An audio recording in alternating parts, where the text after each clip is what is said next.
Hello and welcome to this video. Today I will show with you how to open Plum accounts. So friends, first you can open your account easily without any problem. This is the dashboard.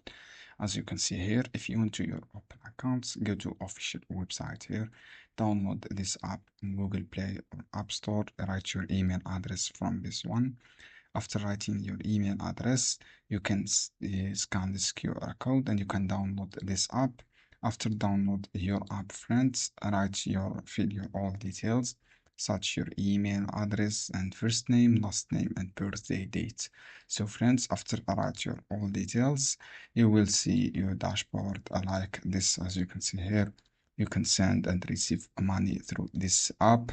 So guys, just write your email address and email. Before download this app, choose your email address here and scan your QR codes. So friends, this is how you can do. I hope this guide helpful for you. Don't forget give like and give share.